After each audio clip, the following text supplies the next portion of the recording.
তোদের মা ছেলেকে যদি আমি খাওয়াতে ধরিয়েছি তাহলে জানোয়ার আরে বৌদি যে মায়ের সমান তাকে তুই জানিস না নিয়ে আমার ইচ্ছে করছে আর তোকে আমি ও বাবা তুমি আমাদের বাতাও না, তুমি আমাদের বাতাও জানো না। ওই ও ছোট না আর মেদ ভাই কি বলতে জানো? কি বলছে? আমার বউকে এবার থেকে তাড়িয়ে দেবে বলতে জানো। আরে কার এত বড় সাহস যে বৌমাকে বাড়ি থেকে তাড়িয়ে দেয়? তুই যখন বৌমাকে বিয়ে করে বাড়িতে নিয়ে এসেছিস তখন বৌমা আজ থেকে এ বাড়িতেই থাকবে। ছি দেখেছি তুই যদি আমার চেয়ে বয়সে বড় না হবিস তাহলে যে হাত দিয়ে তুই বৌমার গায়ে হাত তুলেছিস সেই হাতটা আমি তোমরে মুছে দিতাম। তুমি কি বলছো বাবা? কেন না আরে জীবন মানেই তো সংগ্রাম আর সংগ্রাম না করলে বাঁচবি কি করে মা? যদিও আমি এই জীবন নাটকে একজন পরাজিত সৈনিক তাই তো বিয়ে নামক বস্তুটা আমার জীবনের সঙ্গে নেই।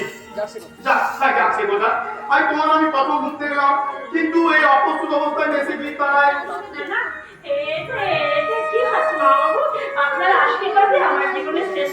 তা বললে কি হয় মা? আরে কর্তব্যের কাছে আমি ছোট হয়ে যাবো মা। তুমি অন্তত এক কাজ করো এই কয়েকটা টাকা তোমার কাছে রাখো বৌমা। মামা তুমি ভীষণ ভালো, তুমি ভীষণ ভালো। হাওয়া তুই বৌমাকে আবার ভিতরে নিয়ে যা হাওয়া। ও যাও বৌমা যাও। আরে নাইবা তোমার শাশুড়ি তোমাকে বরণ করে ঘরে তুললো কিন্তু এই সংসারের সাথে তোমার যে সেতু বন্ধন হয়ে গেল সেই সংসারের সেতু বন্ধনকে কেউ কখনো খণ্ডন করতে পারবে না বৌমা, কেউ কখনো পারবে না। ঠিক বলছো মামা, তুমি ঠিক বলছো।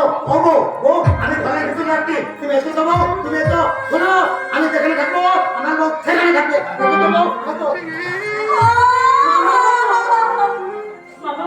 হ্যাঁ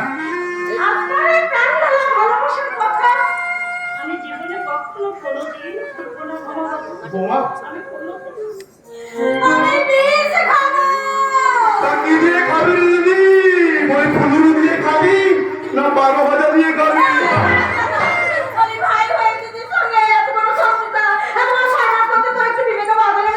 ভাই বলাম আরে তোর সর্বনাশ নয় দিদি, তোর সর্বনাশ নয়। আচ্ছা বাবা বলি তোর মায়ের মাথায় না তো সাড়ের গোবরে ভর্তি, বলি তোর মাথাতেও কি তাই বাবা? বলি বুদ্ধির বোধ বুদ্ধিটুকু পর্যন্ত তোর মাথার মধ্যে নেই? মানে ওই বউটাকে এনে হওয়া আমাদের কাজটাকে অনেক সহজ করে দিয়েছে। যে কাজটা আমরা এতদিন ধরে করতে পারিনি সেটা এবার করতে পারবো।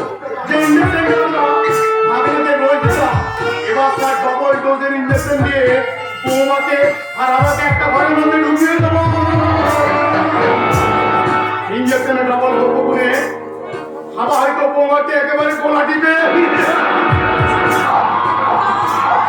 আরে সেই কাজটা আমরা 20 বছর করতে পারিনি, সেই কাজটা করতে আমাদের সময় লাগবে মাত্র 20টা দিন।